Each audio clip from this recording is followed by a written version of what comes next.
In this video, we are demonstrating how simple it is to design a session. By focusing on basics, the rider can take all of their attention and energy into riding the bike. By repeating blocks of work, the rider will soon learn what is coming next and can focus and commit to the work rather than worrying about what comes next. In this example ride, we are showing you that you can repeat one thing twice. This is known as blocks. So we're going to work our way through a 3-minute warm-up, which is done for safety and effectiveness, and then work in a combination of speed, resistance, and position for a block of 8 minutes of work. Katie will then take just a few seconds recovery and then go back and repeat exactly the same again, that block of work that she did for the first interval. Using this technique is a really good way of introducing yourself to coaching and teaching over a long period of time. If you're new to instructing, it can feel really frightening to think that you've got to remember 30, 40, or 60 minutes of content. The reality is you don't. If you use blocks and repeat them, you're basically only having to remember that one block and then repeat it again and again and again. This is not only a really good way of introducing yourself to teaching, it's a highly effective way of improving people's cardiovascular ability, their strength, and their endurance. In the warm-up, Katie is simply preparing the class for what's to come. She's going to introduce progressively more speed and resistance and to prepare her body for the work that's expected in the first block. In the warm-up, it's not unusual to only be in the seated position, but towards the end, it's perfectly fine to introduce a little bit of standing because that's going to prepare the people both mentally and physically for what they're going to be asked to do.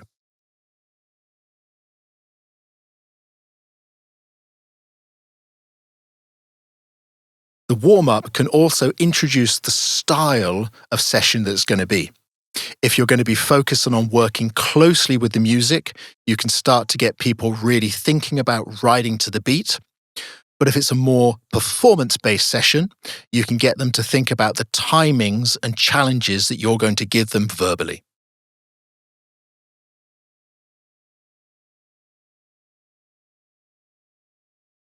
As you come towards the end of the warm-up, you start to introduce verbally to the group what's coming next. This is a simple instruction of what resistance, what position, and what speed you wish them to choose. When the riders start their first block of work, don't feel the need to speak continuously. You actually need your participants to be able to focus on their actions. If they're trying to listen to you as well, that can actually distract them from their performance. During longer periods of the ride where nothing is changing, you will often feel the need to speak to the class. That's fine, but it's important that this is an interaction rather than interruption or distraction. The best things you can say to your riders are pieces of information that reassure them they're doing well and they made the right decision coming to your class. It's good to give people the heads up when something is coming up towards a change. So 15, 20, or maybe 30 seconds before that happens, just tell them that it's getting close.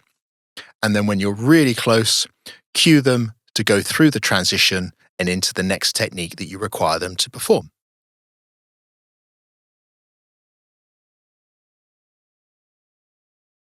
A good instructor has the confidence to let their riders ride.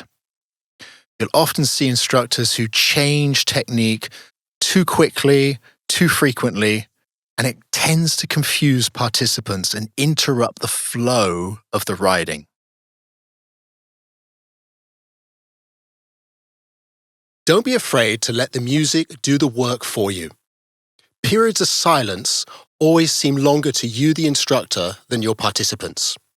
You'd be surprised how many people are wishing you would stop talking over the best piece of a song.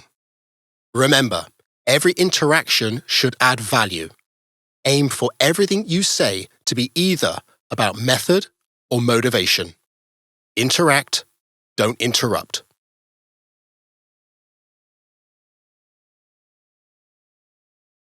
Cycling is a very rhythmic activity, and if you're asking the group to continuously change speed, position, and resistance, you lose that rhythm.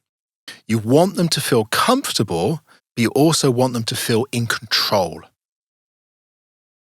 Very quickly, you'll find that when the group understand that you're repeating blocks of work, they'll start to actually look at you less. Don't take this personally. This just means that they have the confidence to know what's coming next and that they're focusing on their workout. Remember that whilst you're actually teaching a group, you're also teaching individuals. So throughout the ride, it's good to be able to give people personal information. Just give them permission to change or fine-tune the resistance that they're working on.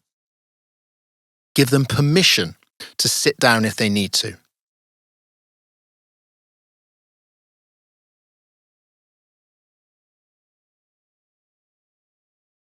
The only thing you should probably avoid is giving permission to go faster than the rest of the group.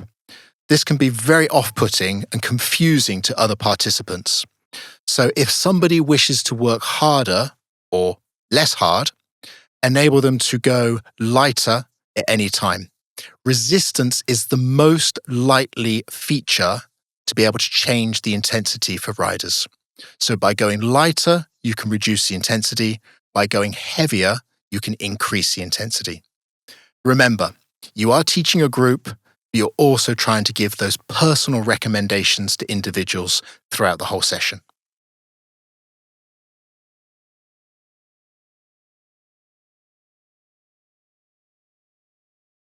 When you are teaching blocks of work that repeat themselves, you'll find that once you get past the first block of work, most people will know where they are, and they'll look at you less. If you notice individuals who are overly focused on looking at you, it could be that they're struggling or don't understand what's happening. Give those individuals and the group teaching points which will help them focus on themselves. For example, whilst it's a basic form of intensity monitoring, using perceived exertion is a simple way of telling people how they should be feeling on a scale of 1 to 10. It can help make people be more focused and tuned in to the level of work being requested. With 1 being easy and 10 being their absolute maximum, you can use yourself and perhaps other people in the class to demonstrate what it looks like to be working at various levels of intensity and commitment. This is why, as the instructor, you need to be riding authentically throughout the session. Do this, and at any point, you can tell the class, this is what an 8 looks like. I'm pushing the pedals hard. Breathing is an effort and requires a lot of focus.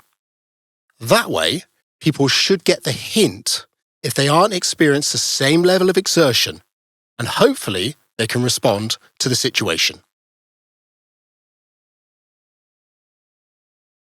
Remember, your music is a performance-enhancing tool. Get your riders to tune in to riding on the beat of the music by telling them to think about making the beats with your feet, pushing down and matching the rhythm of the music to the downstroke of each rotation of the pedal.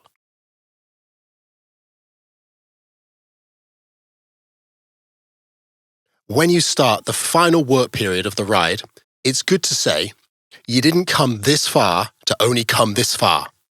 Let's finish strong.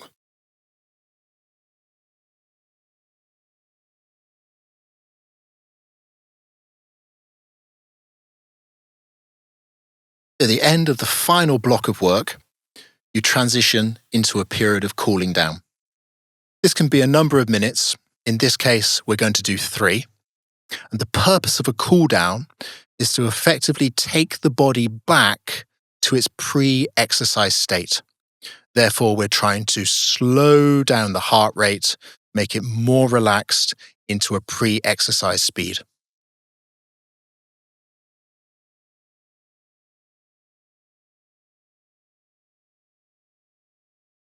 It's important that participants stay for the cool down. Sometimes people will feel that it's unnecessary, but it really is an important component of the workout, as are the stretches that are performed at the end of the session. It's actually a psychological fact that if an activity finishes with a more pleasurable or easy component, the memory of the entire session is more positive. So even if someone has been asked to work very hard during the workout, if they find that the cool down and the stretch is relatively easy, their memory of the entire session is more positive.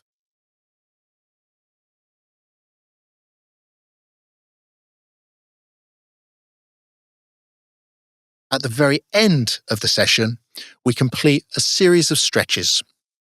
The stretches that we do in group exercise are generally classed as maintenance stretches, unlike stretches which are known as developmental, where you're trying to increase someone's range of motion or flexibility. At the end of a group cycle session, we are simply trying to get our muscles back to their pre-exercise state. So we hold stretches for relatively short periods of time, perhaps 10 to 15 seconds, and we focus on stretching out the muscles which have had the most work within a cycle ride. That's going to be our quads, hamstrings, glutes, calves,